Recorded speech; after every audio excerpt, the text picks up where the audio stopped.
Hey guys, this is Elbert speaking. I hope you're having a fantastic day, or your day is gonna be fantastic, depending on when and where you're gonna watch this video. I thought to talk a little bit about storytelling, or specifically how I try to convey and tell a story with my illustrations. And I thought to talk about my personal project that I work on from time to time when I have the spare time to work on it, called Adeline the Monster Slayer. So this was a character I created for a challenge and nobody liked it, but I fell in love with this character and I just couldn't let her go. I wanted to see her again, so I thought it would be interesting to tell her story, how she is living, what she's doing, and so on. And I thought to use part 3 of the 4 parts that I already did, because I think part 3, in my opinion and in my taste, has some really juicy stuff in it that I can dissect and tell you about. So basically, if you haven't checked it out, I would highly recommend you to go on to my art station and check those out, because there are gonna be spoilers if you care at all about this sort of stuff. Or maybe not, then just stay here with me and just watch it. Haha, I'm happy that you're back, hello! Doesn't matter. So I thought I'm just gonna jump to Photoshop and I'm just gonna kind of dissect some of the shots that I worked on to tell you guys what kind of thinking processes went through my small little tiny brain. And basically I'm gonna tell you how I used stuff like composition, colors, light, and so on to tell a story to the best of my ability. So I hope you're gonna like it, and let's just get right into it, man! Alrighty, so this is a shot from the previous episode, or part of the stories that I work on. So this was part 2, where Adeline basically was stalking and hunting a monster. So she's a monster hunter. She's doing that for her living. She's earning money by doing that, by hunting down monsters or mythical creatures or whatever. And so she sneaked up on the thing and she discovered it, and then there it was sitting, chewing on a, I guess, like a, just a second. So the monster is like sitting there in front of water, maybe it needs some fresh water, I don't know. And it's like chewing on a human, or what's left of it. It's like, it's so tasty human. So not much thought went into this shot. It's basically a rather still and non-dynamic shot. It's really steady. Nothing is going on that much, so it's like the horizon line is not tilted or whatever. It's just really steady, really focused, because Adeline is focused on that thing, It's like all the lines lead into this, and it's also framed by this foreground, I don't know, tree part or whatever, and maybe some leaves, so that it gives you depth and everything, like every line, they lead the eye to this point. So she's like basically hyper focused on this target that she was hunting. So the next shot is the reveal shot, and so I really enjoyed to work on this cute little fella, because the goal of this design was that I wanted to make this monster thingy look kind of cute, but also creepy. So I thought, what could I do with his design? So on one hand it should be kind of cute. So he has this, like, what's the cutest thing that exists, The cutest thing is like puppies or, oh, I'm so sorry, and human babies and so on. So I gave him like those adorable little cheeks, and like a small baby nose, like a soft face features. It's not like this typical brutal edgy monster design where you have those super prominent eyebrows and so on and blah blah blah blah. No, it's, you know, it's like round and soft, kind of cute big eyes. He has this kind of cute, beautiful hair on the side, long, kawaii, like big ears, but those big ears, they are on the other hand also like a tool for hunting because they're huge and big, and he's like listening to the prey and stuff. Also, he has the small, cute little arms. You know, he's holding like, I don't know, like flesh or whatever, and he's like chewing. Oh, it's so juicy. And also there's like an external stomach, and he's like digesting and then goes further into the thing. And also he has this massive, bulky shoulders. Because he is a monster after all. He's like super ripped, he's ready to tear his prey apart, and so on. So you have this cold night kind of mystical light, and it's like shining on the side of the face, which gives you, you know, like those dramatic, harsh shadows, which overemphasize the drama of the thing, of the shot, because if there would be like soft light, it wouldn't be that fitting, I thought, at least. And so I thought, yeah, it looks kind of cool and cute, you know. He has those adorable cheeks, but some, oh shit, like really sharp teeth. But some of the teeth are maybe missing because he is like an abomination of nature. Also, his eyes are glowing red because he is from hell. Or maybe not, we don't know yet. Yeah. So the next shot is this one. So it's like the monster maybe heard that something was behind it, and it was like tring! So this composition is built like, since the monster in this shot is like the threat, the danger that you have to, or that Adeline has to look out for, it's above her. You know, it's like she's under the thing because it's menacing that way. The monster is the dominant kind of shape in the composition. Also, you look kind of from the ground onto it, so it looks kind of down on you, so you feel even smaller. Or like the composition tells you that Adeline in this case is smaller and inferior to this monster. So her legs are kind of closer to the camera, you can blur it a little bit, it gives you a nice feel of depth. And then her face, I really like to play with facial features and emotions, because I think that the face, it's like the first thing we people identify. We look at the face first because we read the face. So a lot of attention, when I paint illustrations or tell a story, a lot of attention goes into the face and emotions, which I try to convey through the face. So in this case, she has this mouth kind of shape, which tells you like, like, like, you know, like this emotion where you're like, oh my god, oh fuck, and then like she has tense eyebrows that are up, so she is in panic mode right now. Her eyes are also kind of big. You see almost the full iris, which tells you that she is kind of scared. Her eyes are big and open. Also, she has sweat drops. Sweat drops always indicate that the hero has to struggle, that it's difficult physically and mentally for him to do anything, you know, anything that you want to tell in a story. If you like using sweat drops, it immediately indicates that he is sweating. There is this saying, I think, didn't break a sweat or something. That means that if the hero is not sweating, it's super cool for him. It's like nothing, because he's so awesome. So this is what I thought about in this shot. So when I go and to this shot, it's like, okay, the situation is over for now, and Adeline is like sneaking around this huge boulder or whatever it is. And one of the features of this character I did, Adeline, she is like athletic and agile. She's not super strong, but she is athletic and fast, so she is kind of sneaky also, because she could not overpower that thing, so she has to use different methods, which is this glove that will come and play later.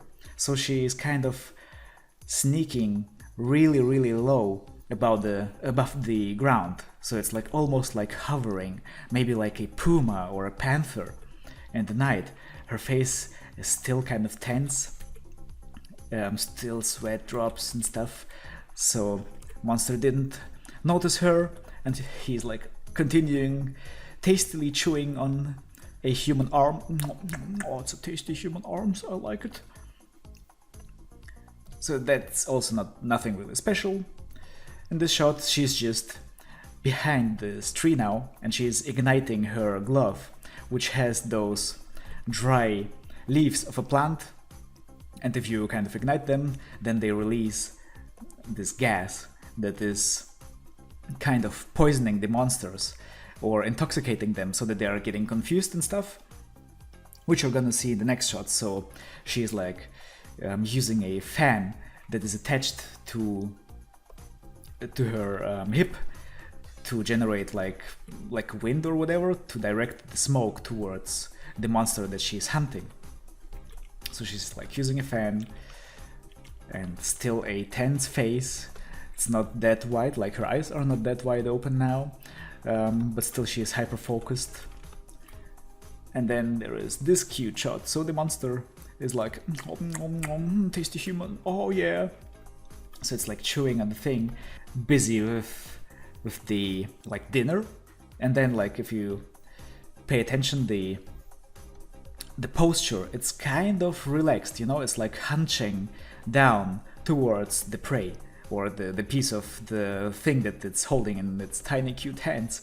So it's like relaxed, it's just focused on eating and mumfing, and it's so tasty. And then this shot. So I actually thought about deleting this shot or not doing it, because I wanted to reduce the amount of shots that I had, because it was already over like 20 or whatever, and I wanted to limit it to maybe 14, or then I thought maybe to limit it to 16, but then as I went on I realized that nah, I have to put it in, and doesn't matter how many shots there will be in this part, as long as I tell a cool story, it's okay. So it's like this, and then this. So it's changing the posture is like a bit focused, now the head is more up compared to the shoulders and the hunched back posture that it had. The ears are also like stiff because it's focused, like an animal, like a wolf or like a fox. If it's hyper focused, the ears get up because it has to use the senses, the hearing, to check out what the hell's going on, man. But it kind of doesn't really realize what's going on, because slowly the smoke gets into the nose. And if you compare it to this shot, it's like it still has this piece of elbow in its cute kawaii hands, and you know, like the flesh is in its mouth, and then it, oh my god, what the and then it's like, and then the nostril goes a little bit up, so it's like smelling the thing, and then the mouth is like, like opened like a doll or whatever, like this, it feels that something is off, man. And then even the thing, it just drops the elbow, and then the flesh is like also coming, or like stretching away from the monster. And it's like, it forgot about everything because something is wrong. And also the eyes got this kind of spiral to indicate that it's confused now, you know, like this hypnotic thingy that's going on. So you have this, also the color is the same as the gas, green, so there is like a relationship between it. When you compare it to this one, it has its regular eyes, and then it has this confused kind of sickly looking colored eyes. And also it's kind of, as I said, extended up a little bit.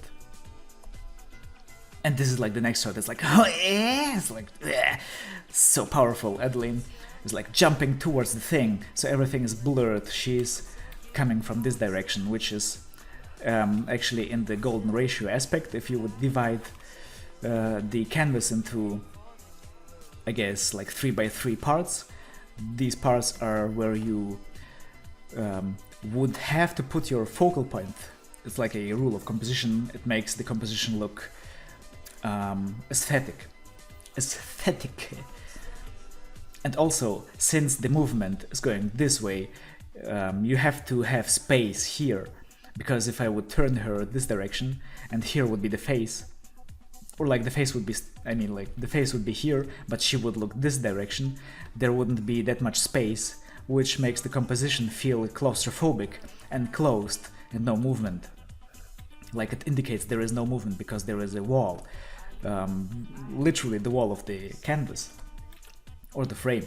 So she is basically jumping to this direction, and all the lines of her body, they kind of follow this flow of her movement, like the blade goes this direction, which continues in her leg. Also like a super hyper extended dynamic pose. I did sketches for the pose and then I pushed it around 3 times further and further to tell a better story and show better dynamics. So I turned her shoulders even more, and like I rotated them even more so that her forearm goes even further into like this direction and her body goes into this direction. Also her face is super opened, or opened is not the right word, it's like it's hyper focused towards her goal, towards her target. You have like really tension in her eyebrows, you have a tension in her mouth, clenching teeth, and small irises that indicate that her eyes are, you know, like wide open and stuff. Also she is pressing with her other hand towards, or she's pressing on her, I guess it's the grip or the hilt of the sword to give it even more power. And you know, this monster is confused and it doesn't know what it's doing and what's the existence and meaning of life basically, and oh my god. So in this case I also decided to blur the composition because it gives a little bit more dynamics. So Photoshop filters, yay! And then the next shot is like, boom! Oh my god, what the hell happened here? So it didn't work out, the monster noticed Adeline and then it was like, the face was basically here and it turned around and punched her. So it's like, with her, with its arm basically. So this is like the fist. So it turned around and punched her, but Adeline managed to deflect it with her glove armor protection thingy, because it's simultaneously a gas tank thing, or not a tank, but you know, like it has those leaves in it, and then she ignites it, so it's like a weapon, but also at the same time it's a shield, it's like a sturdy leather from maybe another monster that she killed back in the days or whatever. The composition is blurred again, also the horizon line, I flipped it, because if you flip the horizon line or you tilt it a little bit, then it gives you a feeling of uncanny and chaos, that something is not right in this scenario or shot or situation basically. So I also hyperextended her body, and also her, like her right arm goes over there because of the hit of, you know, and the force of the hit. So it's like her arm goes this way, and so her body is like turning this way basically. So her arm is like looking on the other side of the body. And I decided to put the sword this way because it's a nice contrast to her lines going this way. Also it repeats a little bit the line of his arm. So she's basically flying towards the tree, and it's like boom! She's colliding with the tree. Nothing special here. It's just a powerful shot of her getting injured, I guess. So here the same, it's like from the hit, it's like boom, her legs are going up. It's like her arms mid-air and so on. So she's like you know, squeezing her eyes because it hurts. Also there are those drops of either it's spit or it's sweat. But if you like, I noticed that I have it from anime, you know, anime use that a lot. If you put those kind of sweat drops or whatever, they indicate, they are almost something like an indication of a dynamic, physical or like a, not moral, but like a psychological hit or impact. And it indicates also like a struggle as well. And so the next one is like a close-up. And again, the same with those guys. It's like, also it's, I think, like similar to the Tring! Sign. From Metal Gear. So she's like, oh my god! So in the previous shot she was like, ah! And then while mid-air she was like, oh shit! Opening her eyes and recognizing that, uh-oh, she's not in a good position right now because she can't relax and maybe something horrible can happen to her while she's exposed and weak. And then, BAM! Like the monster basically jumped towards her and wanted to maybe tear her apart or bite her, but she managed to dodge the jump. And actually, this shot basically is where I failed a little bit because many people told me that it's a bit hard to read. So this is something I'm gonna notice for later, and maybe it's also useful for you guys. Because some people told me that it's a bit hard to understand what's going on because basically this is a tree, like it's the tree that she was hit on, or hit on. You know what I mean. English is not my native language, so leave me alone, yes? Okay? Good, we are fine now. And so here you have this split and broken tree kind of stuff, and it's like, you know, it's broken in half because of the impact of this monster, and here you have even some blood because of the impact of this monster, so it indicates that the monster is so confused that it's even ready to smash its head because it doesn't really know what's going on. Also, like, you know, from the movement of the monster, her arms, they kind of continue towards this movement that initially was started by it, but then it stopped mid-air because of this tree, and so this is why it smashed its face. And Adeline kind of, you know, managed to deflect it. So people told me that maybe before this shot I should have added another shot where you have the anticipation of it, where Adeline could have, you know, stand something like this, or she could maybe have landed from the impact from the tree. So she basically landed and the monster was kind of standing here, and then it jumped, and then you would have this shot. But yeah, for some reasons I thought, nah, it's not really needed, because I thought that this and this would be like a super dynamic shock switch or something like that. It was, I guess, like 50-50. So leave me a comment if you got what's going on or not. Give me some hell, man.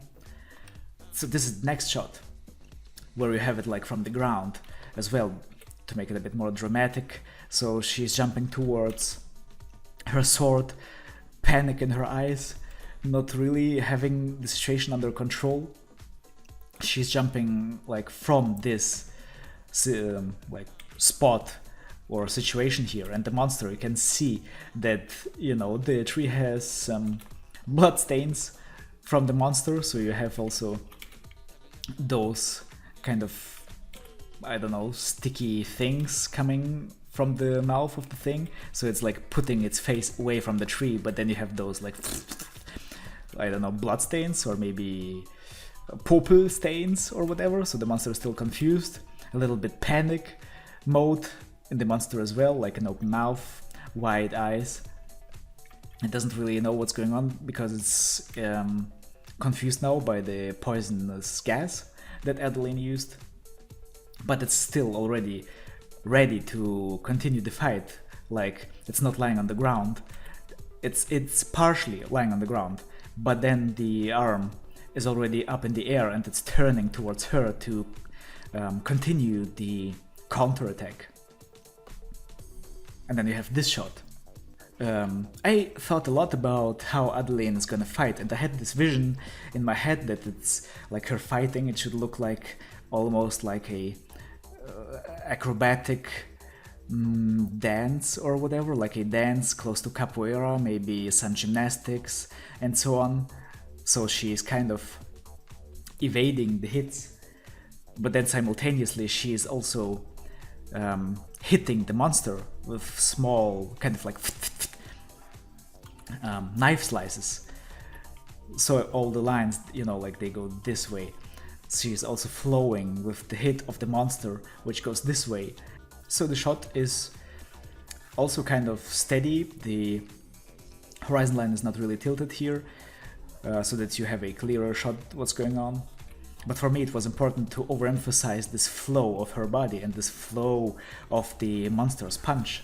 So also, you know, I had to emphasize the anatomy a little bit, to stretch it, even though it's not natural maybe anymore, but it helps to convey the point of it. Similar to this one, it's just this shot, the monster tries to bite it, she's kind of evading it. Also Nier Automata was a big inspiration when it comes to, you know, like fighting scenes and evading, and I think the animations in Nier Automata are one of the best animations, in my opinion. They are really great. All the details and stuff. So gorgeous. This is like the next shot. So basically she's doing the same, evading the monster, but also striking it. Also all the lines, they kind of go here into this direction. But here, this leg of hers, it's kind of supporting her, but still everything goes this way. Even the sword, and so on. And so it's like... the monster is going crazy, it's like in panic mode now. Because it doesn't know what's going on, it has like all of those small cuts. So the composition, you are looking up on it, because now the monster is going crazy. It's gotten even crazier, and it's now more menacing than before, because now it's in berserk mode and it's like flipping out, you know. It's like the arms are raised up as if it's gonna tear something apart, or as if it's really angry, and then its little arms, they are like on the face and they're pulling down the cheeks. So it's like, you know, there are some Popelschleim, or how do you call that thing in English actually? In German it's Popelschleim. And then you have also this part of the terrain, or the map, or the ground, to indicate that Adeline is actually in a really rather dangerous situation, because look at this fragile cliff thingy. At any moment it can break, and then she doesn't know about it, and then maybe things can turn. So it's this menacing composition again, from down below the monster, with this kind of thingy. And her clothes are still flowing from the movement and so on. She has this dynamic pose with a nice trained butt. She's doing her squats, oh yeah! And then this is the next shot. So the monster smashed the ground, because it's like, fuck that shit, man! I'm tired, I'm gonna get out of here! And then it's like, smashed the ground, so it kind of screwed up Adeline's position, and she's losing her control over the situation, which indicates that she's not a professional. By the way, so when I started to think about this whole thing, about this whole fighting sequence, overall I worked probably about 2 months on it, and I had drawn out this kind of storyline, you can tell it, and then I divided it into pieces, and then I wrote down like what is going on, what's going on next, what is going to happen next. And so I tried to have a basic theme that I was following, and in this case it's the theme of a hero has to confront its fears, and the hero basically has to confront the dragon of chaos. So for example, you know, if you compare it to other stories, or if you read some of the hero's journey stuff, or the book The Hero of the Thousand Faces from Joseph Campbell, it's all the same. It's like the hero has to confront his fears and his problems. So for example, in The Hobbit, it's the famous dragon Smaug that was waiting and guarding the gold in the cave. So the dragon represents the, or any kind of monster represents the fears and problems that the hero is facing. And the cave, it's like this dark place where the hero can get lost. It's dangerous, and the dragon of chaos and the dragon of fear is waiting there. And the gold is something like the reward or the potential of the hero. It doesn't have to be like a physical gold or a physical reward. It's representing that the hero can acquire full potential of his. he can become his better part, so you have to confront your dragon to become the better you, basically. So in this case, Adeline confronted the monster that she is afraid of in the dark forest where the monster is dwelling. So she confronted it, and this confrontation can be dangerous. It can actually really kill you. And so in this case, Adeline is losing control over the situation because I wanted to show that she is not a, like a cold-blooded professional that has everything under control 100% of the time. No, she is not perfect. She has her flaws. She is not like a, killer cyborg. So this is how I wanted to do it, basically. And also I have put her face here again, if you divide the canvas and stuff, and this hit also, but she is more of the focal point, because you have also beautiful moonlight over there, which gives you dramatic lighting, some clouds, and so on. So everything kind of like, if you have her focal point here, it slowly, all the lines from the ground, you just go into this kind of thingy, like into this point, the secondary focal point, I would guess. Also those lines indicate that, and also it's the resolution of this anticipation. So this is breaking, and now the hero is basically falling. She is falling into her personal hell, because according to all of those stories and myths, each of us and each hero has his personal hell. It's not this boiling water and this red dude with horns and hooves, but maybe for someone it is, but for Adeline it's something different. So they are falling down, and to show that it's even more dangerous for her and that it's a dramatic situation, the monster is kind of sliding on her, and she is like, oh my god, she's like rolling down the hill. Everything goes fast by, and then you already can see that something is maybe glowing downstairs. So she is like really falling to not a literal hell, but a place that is maybe on fire, or that looks like it. So the next shot, she arrived downstairs, so the hero was falling, and she landed in this kind of reddish, burning looking environment. I decided to go for some interesting shapes for those plants over here, so that they look like stylized flames. There are some red fireflies, some magical fireflies or whatever, and they all emit red light.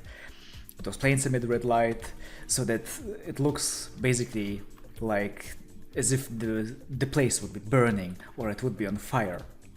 She's depicted as a main object here. The focal point is really on her face.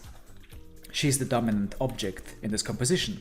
Also, red lights and blue lights, they create this nice, interesting and dynamic contrast on her face, and red light is indicating her pain that she's suffering, mentally and physically. She's like going through this change right now. She's bleeding, her cheek is bleeding, so she's injured, her hair is messy, her eyes is closed, indicating that she's like in pain. She has some stuff going on in her hair, in her head, from rolling downhill. She's holding her shoulder, indicating that maybe she has some bigger injuries.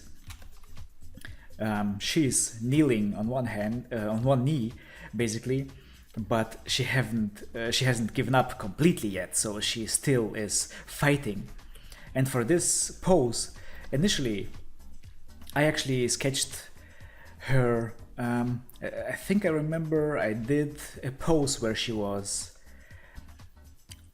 I think she was leaning with her arm on her leg, either with this one or with this one.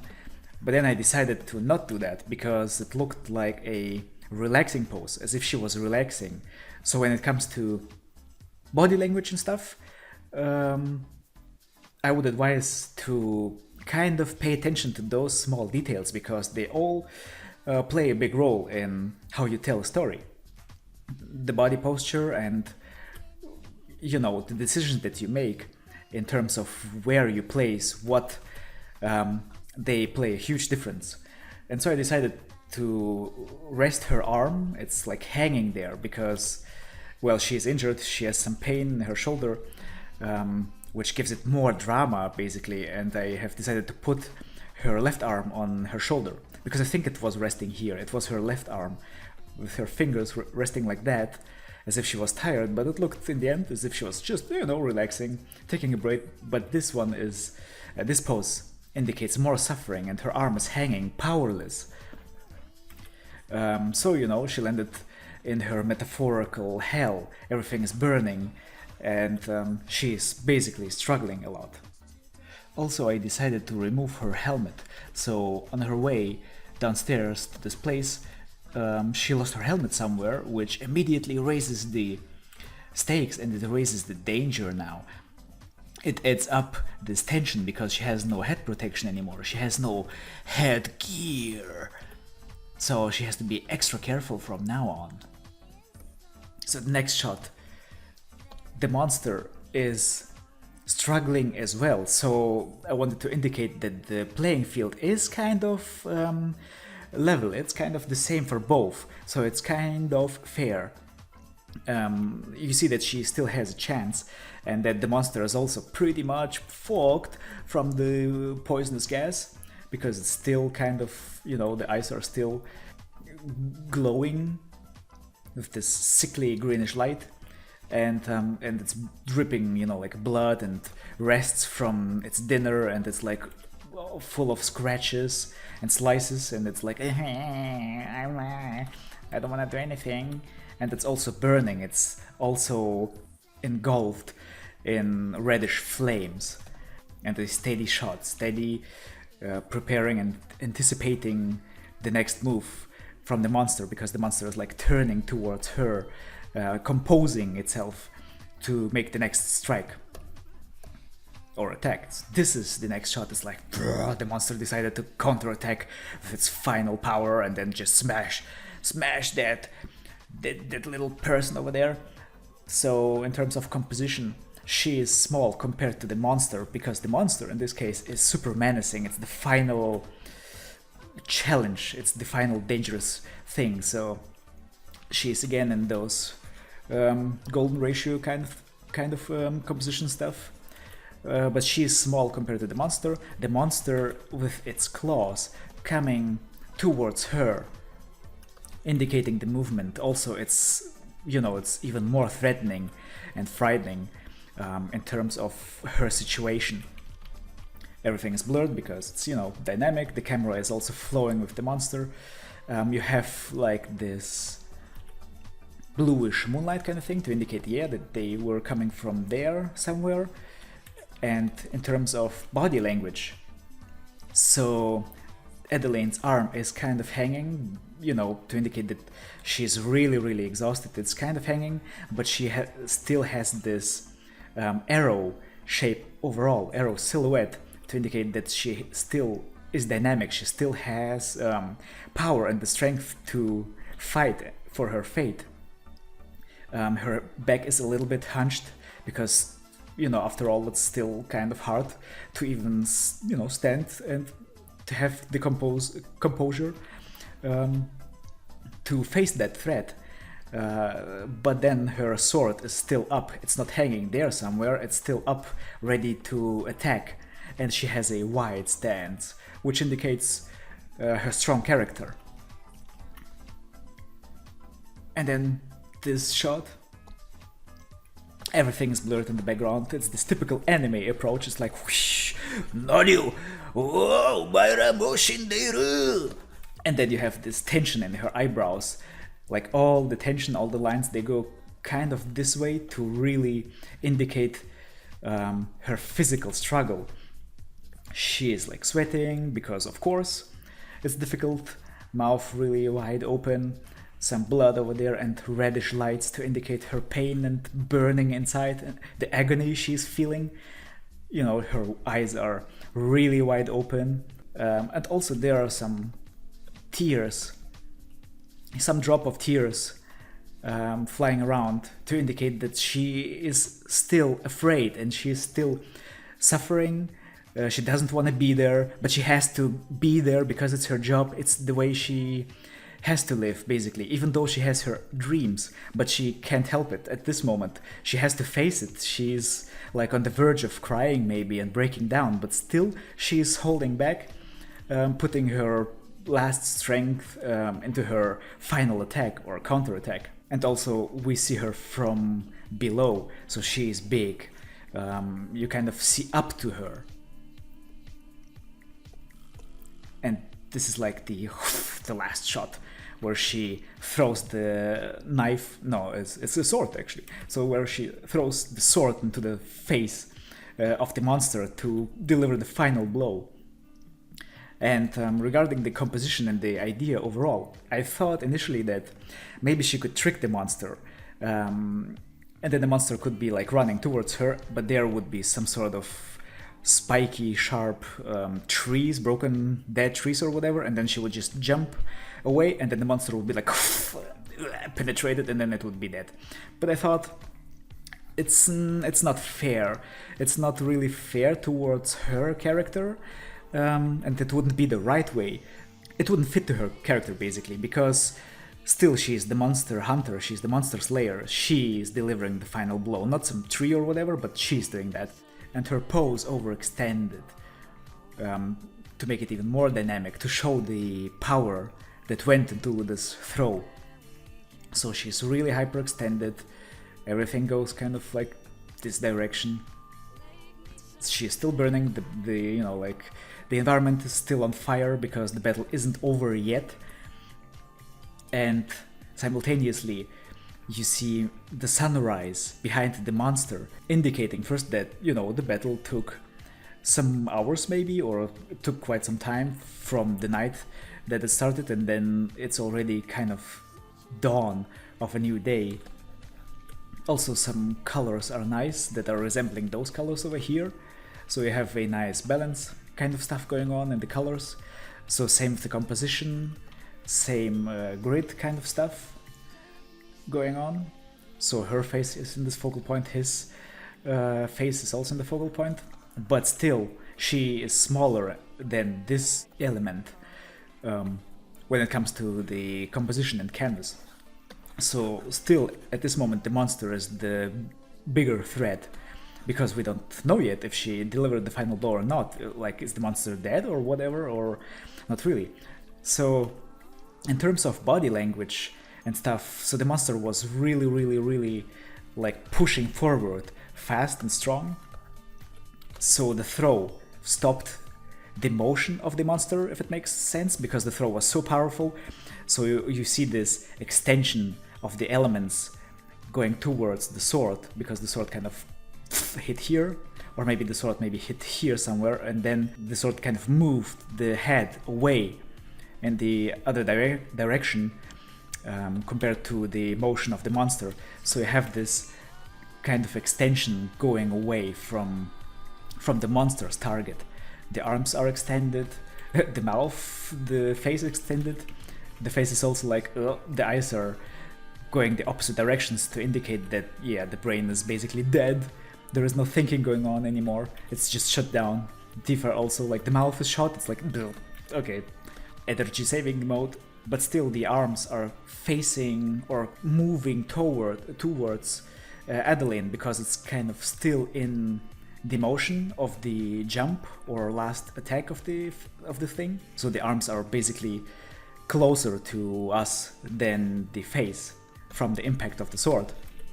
So we have this line going on here to indicate this squeeziness, that the monster is kind of squeezed, that the butt is still coming towards from the motion of the jump, but then the upper body from the hit of the sword, it's kind of going back. So you have this squeezed body here. It's like, and then yeah, everything is like, in terms of the background, everything's coming from the monster as well. So you kind of see, or the eye rather, I should say, is directing towards this thing. And then she jumps away. So I thought, yeah, then now she could jump away from the monster or dodge the last fall of the thing to avoid any other injuries, also to show her athletics, that she is agile and fast and stuff. We have some weird dick shapes going on here that I realized later. Maybe I'm overcompensating for something, I don't know. So the monster kind of crashed into the ground, maybe disrupting the natural balance of those flowers or whatever, and so I tried already to indicate that the flowers are maybe closing because it's kind of start to dawning, it's a new day, and maybe those flowers are active at night, so metaphorically speaking, the flames of hell are extinguished. And also those fireflies, they go kind of sleeping. The next shot. So she landed on her feet, and so we see that there are almost no flowers that are burning, and they are kind of closing, so you don't have that harsh red contrast anymore. So the agony is also kind of vanishing slowly. So the pose of Adeline is really hyper-focused.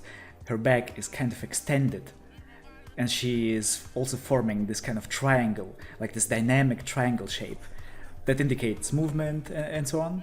When it comes to character silhouettes, this is always like this shape that tells you that a character is dynamic and fast and quick, ready to act. So she is extended, her posture is hyper focused, she's really listening, her ears are up, also like an animal or a wolf. She's listening, using all of her senses to check if the monster is dead or not.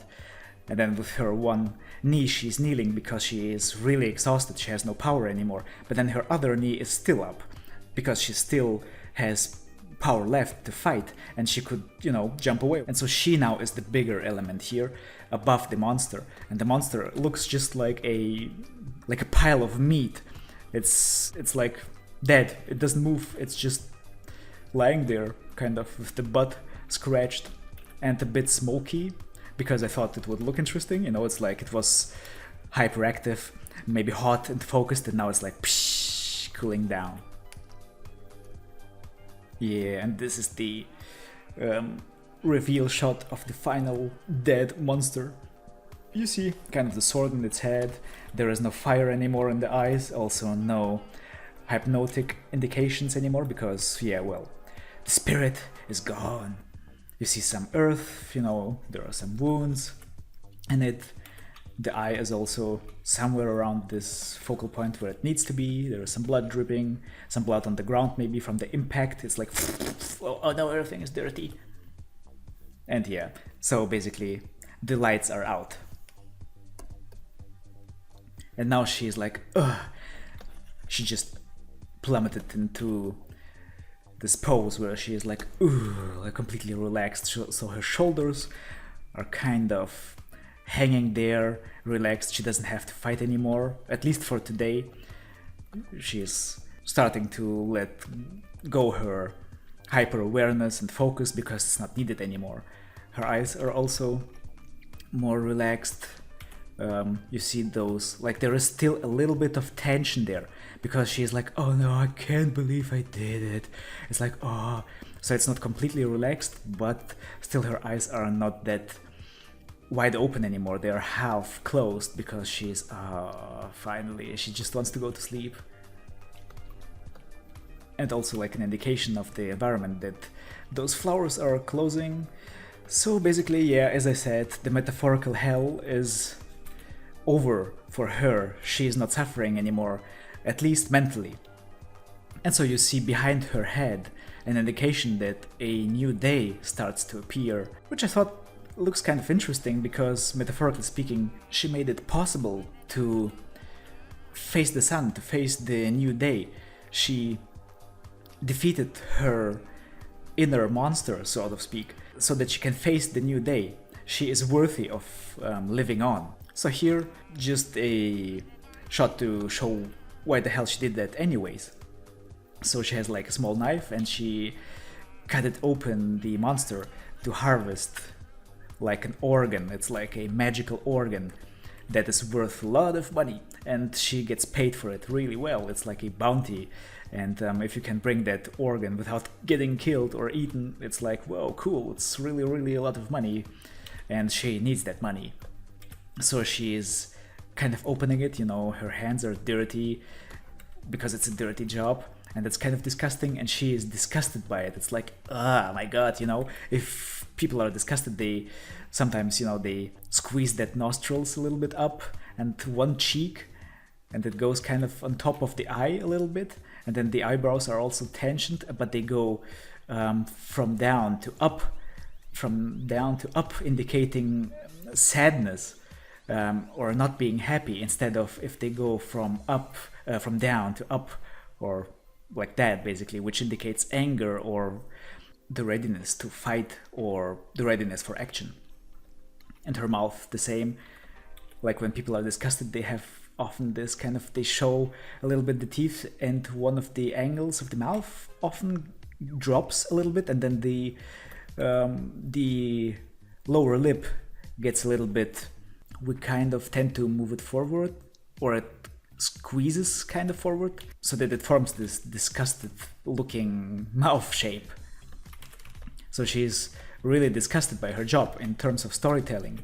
You can clearly see that she doesn't really like it. She is not a cold-blooded professional. She has still emotions that she doesn't really want to do that, but she has to, because, well, otherwise she couldn't survive, I guess. And so this is this organ, maybe some sort of heart, that she pulled out, and I thought it would be cool, first of all, if it would glow a kind of reddish, orangey, hellish color, suggesting that it's, you know, coming either from hell, or that it's like a hellish creature, and it belongs to a hellish creature. You can see some traces going back there that are stretched to the wound or to the hole that she made. And I thought it would be also interesting to put some faces on the stone. So basically the idea behind it was, I guess it's not a super new idea, whatever. I thought that it would just be funny, that every time the monster is consuming a human, a new form, like a new head or a new face, is brought up to light on this kind of heart or this organ. So the more human this beast consumes, the more faces are formed on the stone. So it's like this. Soul stone or whatever. Maybe it can be used for some dark magic. So people are willing to pay a lot of money for it, but nobody knows why. And this is the last shot. So she has put it into like a bag. So we see this heroic shot. Her posture is up. She's facing the sunrise, which you can see there, indicated by those leaves and tree parts that are lit up. She has a, you know, sparkle in her eyes from the sun. Her sun is kind of softly touching her face. She's looking forward to a new day. Everything is over now. She can relax for a bit and go home to, you know, gather some strength, take a bath, relax, and then sell it later on for some money. You have some dramatic wind over there. We look up to her. So the camera angle is also important when you try to tell a story. And yeah, so this is what went through my head so far. This is also partly kind of similar to the previous episode, which was episode 4. Episode 2, I'm so sorry, where I went from like a super happy mood all the way down to this dark mood. Starting with happy mood, where she has to go to a hunt, and she's like enjoying nature, she is super friendly, she has a good spirit, good-hearted spirit. She is talking to some animals because she's really close to nature, she's an elf. And so she has this kind of nature spirit thing going on. Really calm composition shots, calm, interesting, vibrant colors. Everything is happy, but still the sun is going down. And then the mood is kind of changing into like a mystical mood, and the environment is also changing. Her facial expressions are changing.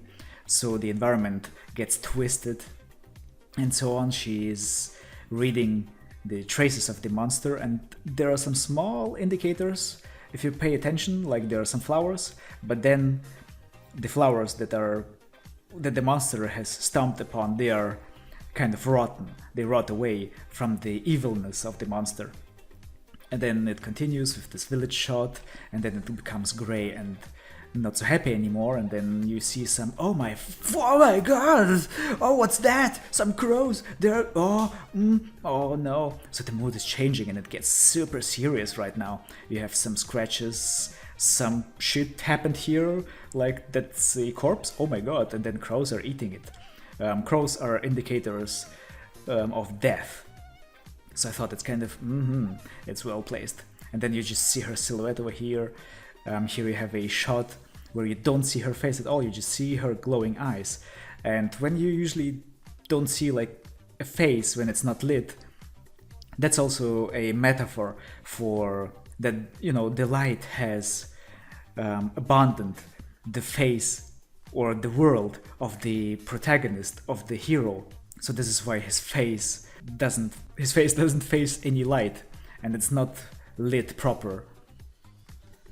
And then, you know, like this shot, it gets real serious, like indicating that some shit happened. There is like a doll and then some blood traces, and you don't really see what's going on in her face because there are some mixed emotions going on, and then she walks away basically. And the rain is indicating her inner feelings, or like her status, what she is feeling. Because the background, I like to use it also as an indicator of what's happening inside the soul of a character. So she's basically crying inside, or maybe not only inside. As you see, she's leaving the village, she's crawling up the mountain where the monsters may be living, and then a shot from above where you see this blood trace in the river. I chose this angle because it indicates that she's basically like a small prey and we are watching her from above, which is showing her weakness. Like a small ant or like an insect or whatever, and we are looking down on her. She's insignificant in this shot. And then the next shot is like the other one that I already showed. So she encountered her monster. And that's why this face expression where she is like hyper-focused, tense, eyebrows, sweat and stuff, and a little bit afraid at the same time. So yeah guys, let me know what you think. Have a great day again. Thanks again for watching. See you later.